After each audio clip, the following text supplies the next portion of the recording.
Sir, आम्हाला या घटनेबद्दल पहिला 26 ऑक्टोबरला बाहेरून कळलं, जेव्हा आमच्याकडे पत्र शिवसेनेच्या वतीने रुपेश भोईर साहेब यांनी दिलं मुख्याध्यापकांकडे.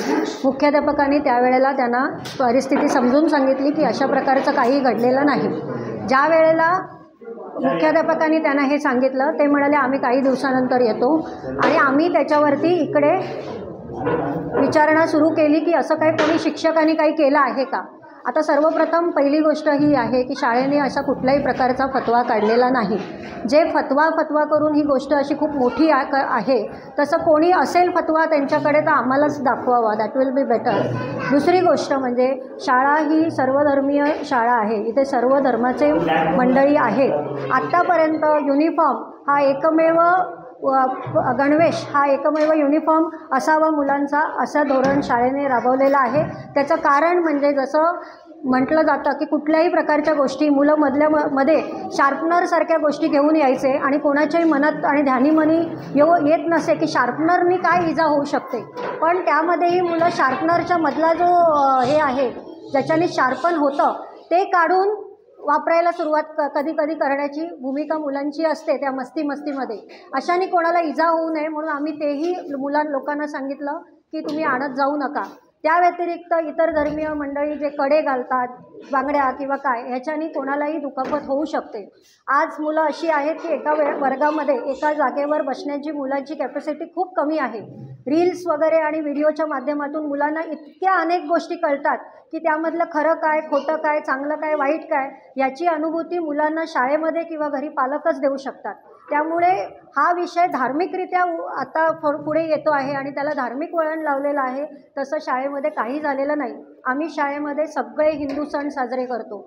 शाळेमध्ये आम्ही दहीहंडीपासून मुलांना साजरे करतो. आज तुम्ही आमची ही छोटी मुलं बघतायत, त्यांनी आज दांडिया साजरा करण्यासाठी, उद्या दसरा कार्यक्रम असल्याकारणाने ते त्यासाठी इथे शाळेमध्ये आलेले आहेत. त्यामुळे कुठल्याच मुलांना कुठल्या प्रकारचा अनुभव देण्यासाठी आम्ही ॲक्टिव्हिटी बेस्ड सगळं लर्निंग घेतो. पण ह्या बाबतीमध्ये एक गोष्ट तर निश्चित की आम्हालाच आता गायडन्सची गरज आहे की सुरक्षेच्या दृष्टिकोनातून मुलांसाठी नेमकं काय केलं पाहिजे. कारण ज्या वेळेला सुरक्षेचा प्रश्न येतो, एखाद्याला बांगडीची काच लागली, कोणी ती डोळ्यावर मारली, कोणी आणि काय झालं, तर अशा पद्धतीच्या ज्या घटना घडतात त्यावेळेला सुरक्षेच्यासाठी पण शाळा ही शाळेच्या हे पहिले येतं. शाळेच्या बाबतीमध्ये सगळे फतवे पहिला निघतात. मग अशा प्रकरणामध्ये आम्हालाच उलट गायडन्सची गरज आहे आता की कसं आम्ही नेमकं वागावं. कारण आत्तापर्यंत आम्ही मुलांचं कुठलंही हित डावलू न देता शाळा चालवत आलेलो आहोत, याची सगळ्यांनी कल्पना घ्यावी. आणि मुख्याध्यापकांकडे कुठल्याही प्रकारची तक्रार